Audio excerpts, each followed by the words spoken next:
4B তো আছে এখানে পুরো। হ্যালো গাইস, আসসালামু আলাইকুম। তো ভিডিওটি এই মুহূর্তে যারা দেখতে পাচ্ছেন তাদের অনেকের মনে প্রশ্ন হচ্ছে যে এতগুলো গাড়ির সমারোহ এখানে কেন। তো বন্ধুরা, এখানে রয়েছে R15 4B সহ বিভিন্ন ভালো ভালো ব্র্যান্ডের ভালো ভালো গাড়িগুলো রয়েছে এখানে। তার মধ্যে অনেক খারাপ গাড়িও রয়েছে, অনেক নিম্নমানের গাড়িও রয়েছে, তবে এখানে সবচেয়ে বেশি ভাগই হচ্ছে ভালো ভালো গাড়ি। তো এই গাড়িগুলো হচ্ছে লক্ষ্মীপুর বিআরটিতে সামনের থেকে এই ভিডিওটি করা।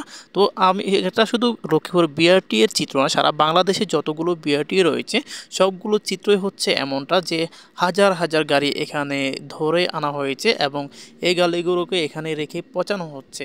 তো এই গাড়িগুলোর অনেকগুলোই হয়তো বা কাগজপত্র নেই, অথবা হয়তো বা অনেকগুলো গাড়ি হচ্ছে চোরা গাড়ি, যেগুলো হচ্ছে পুলিশ কিংবা প্রশাসন যে কোনোভাবে এগুলো হচ্ছে ধরে এখানে জব্দ করে রাখা হয়েছে এই গাড়িগুলোকে। এই গাড়িগুলোর যারা মালিক হচ্ছে তারা হয়তো প্রপার কাগজপত্র দেখাতে পারে নাই বিদায় এখানে এভাবে এগুলোকে রেখে দেওয়া হয়েছে। তো এখন আমার ছোট মাথায় একটা ছোট্ট প্রশ্ন হচ্ছে যে এত টাকার গাড়িগুলোকে এভাবে তারা ফেলে রেখে কেন নষ্ট করতেছে? এগুলোকে হচ্ছে রিসেল করে দিলেই তো, যদি কেউ কাগজপত্র দেখাতে না পারে নির্দিষ্ট একটা সময় পরে এগুলো রিসেল করে দিলে হচ্ছে দেশের কিছুটা হলেও অর্থনৈতিক সংকট কেটে যাবে।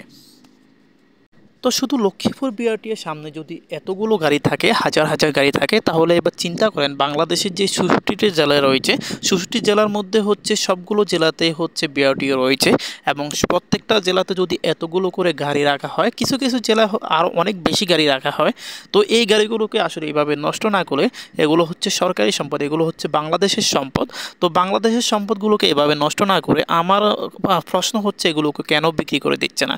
তো যারা হচ্ছে এগুলো প্রশাসনের ঊর্ধ্বতন কর্মকর্তা রয়েছেন তারা এই বিষয়গুলো ভালোভাবে বুঝবেন, যে তারা হয়তো এইগুলো জিনিসটা বিবেচনায় নিয়ে এই গাড়িগুলোকে কিভাবে কি করলে গাড়িগুলো এভাবে শুধুমাত্র নষ্ট হয়ে মাটির সাথে ধ্বংস না হয়ে মানুষ ব্যবহার করতে পারবে এবং সেই সাথে বাংলাদেশের কিছু অর্থনৈতিক সংকট কেটে যাবে, সেটা প্রশাসনের ঊর্ধ্বতন কর্মকর্তাদেরকে বিবেচনা করার অনুরোধ রইল।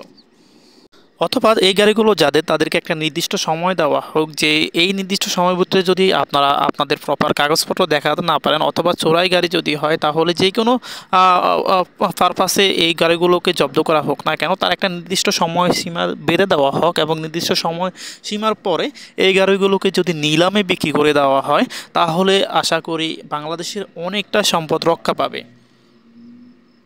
তো এখানে তো শুধুমাত্র বাইক দেখানো হয়েছে, এভাবে কিন্তু বিআরটি এর মধ্যে অনেকগুলো বাস বলেন, কার বলেন, বিভিন্ন রিক্সা বলেন, অনেক কিছুই থাকে। তো বন্ধুরা, ভিডিওটি আর বড় করবো না, দেখা হবে অন্য কোনো ভিডিওতে। সে পর্যন্ত সবাই সুস্থ থাকুন। আল্লাহ হাফেজ।